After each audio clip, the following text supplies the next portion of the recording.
The open world genre is massive. And I don't just mean the worlds. The open world genre has almost become the norm for big budget AAA games. Even franchises like Pokemon are dipping their toes, even if, their experiments have not been successful. Go anywhere, do anything, be whoever you want.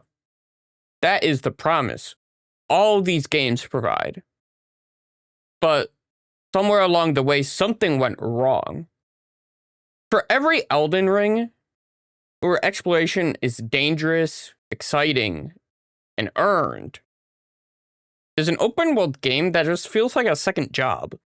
Hundreds of hours, thousands of map icons cluttering your screen, yet none of it feels meaningful. Today, I want to talk about how some open worlds are meaningful and don't just give you straight point A to point B checkpoints.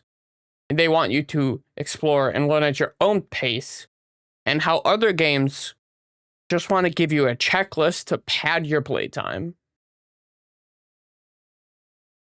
All right, let's get one thing straight. An open world doesn't mean the game is automatically good. Over the last decade, the open world has slowly become shorthand for big maps, long runtimes, and an overwhelming number of POIs. I mean, hell, look at Assassin's Creed Valhalla. It proudly advertises 2, even 500 hours of content. And on paper, that sounds incredible. I mean, a game that could take weeks to months to fully explore everything sounds like everyone's dream.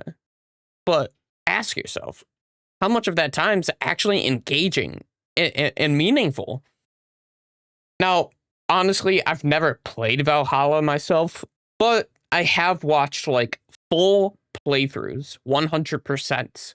And I mean, the meaningless things that you can do, go here, collect this, go here, kill some dudes. Well, yeah, that can be fun. I mean, every game has missions like that, I'm not gonna lie. When it's 500 hours of the same refiltered content over and over, it's just busy work. Like when that last hour of your retail job has no customers, so you look for any speck of dust you can to clean, just so you look busy for, Big Dick McGee over on the corner watching you, time to lean, time to clean, that kind of shit. Let's talk about the checklist style open world. You know the one. Climb a tower, synchronize the map, and then your screen explodes with icons.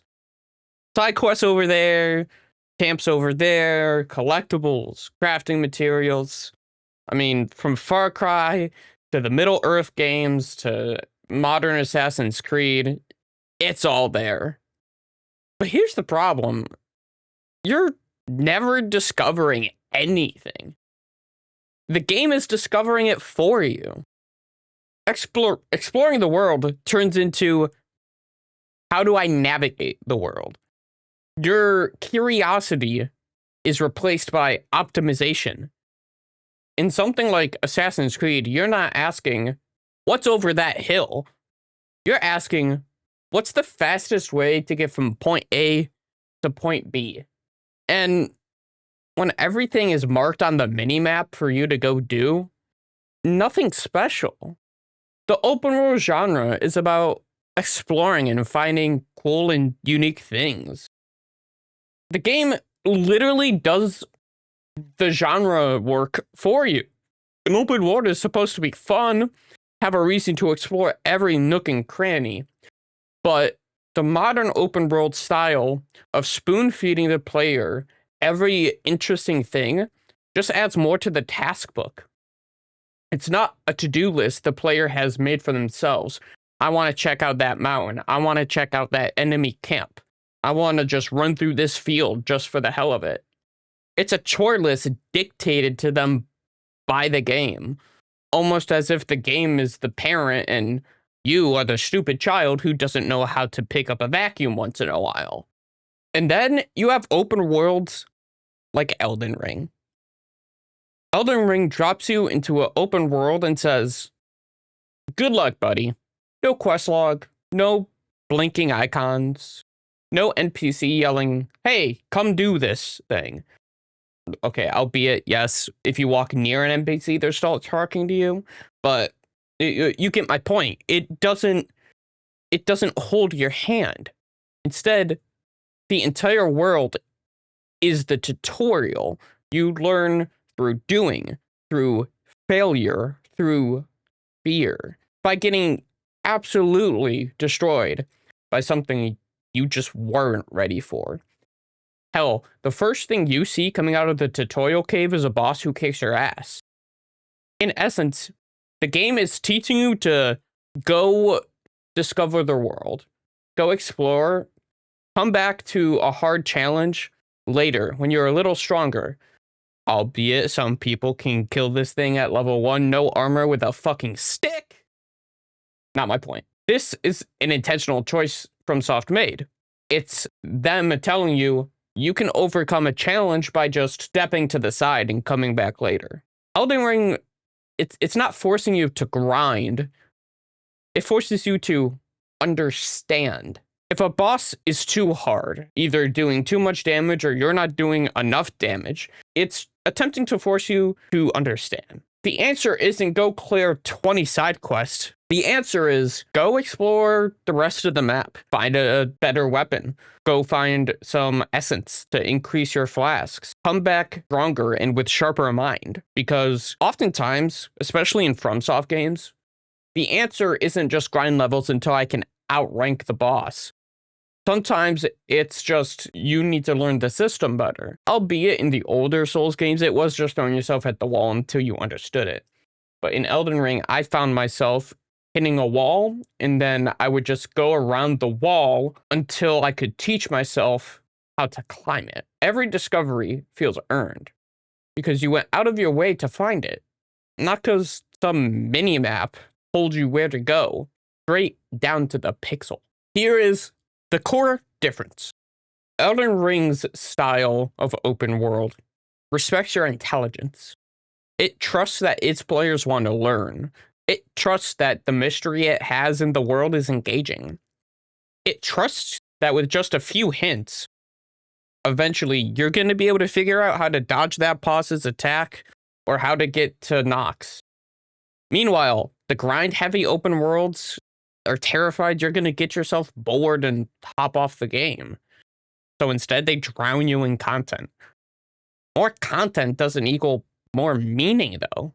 When everything is just more XP, more loot, more currency, nothing feels earned.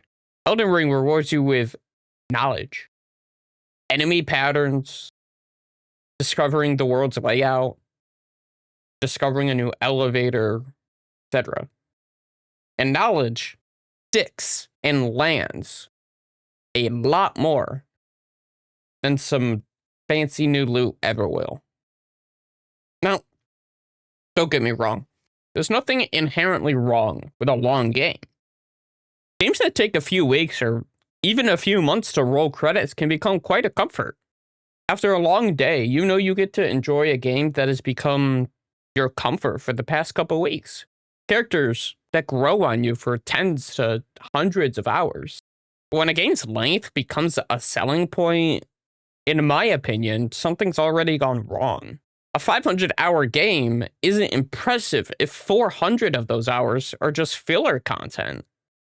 I don't remember most of the side activities in the Middle-earth games or the countless meaningless activities that the modern Assassin's Creed games throw in.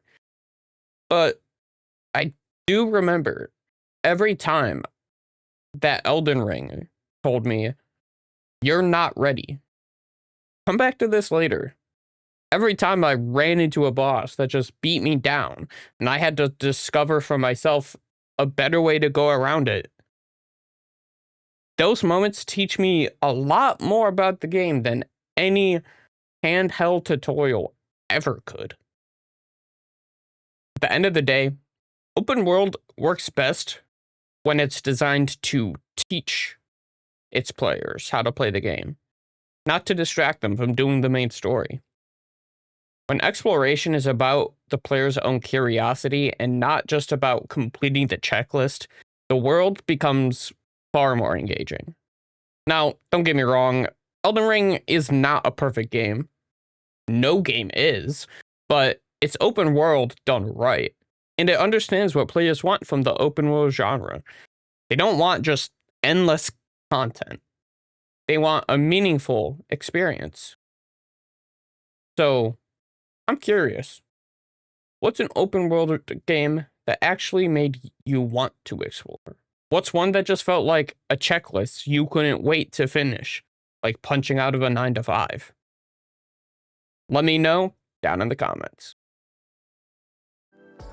Thank y'all for watching that video on the open world. The main reason I'm making videos like this is because I'm trying to develop my own games. And if I can look inward towards how games make me feel and what I like and don't like, then I'll be able to make a good game.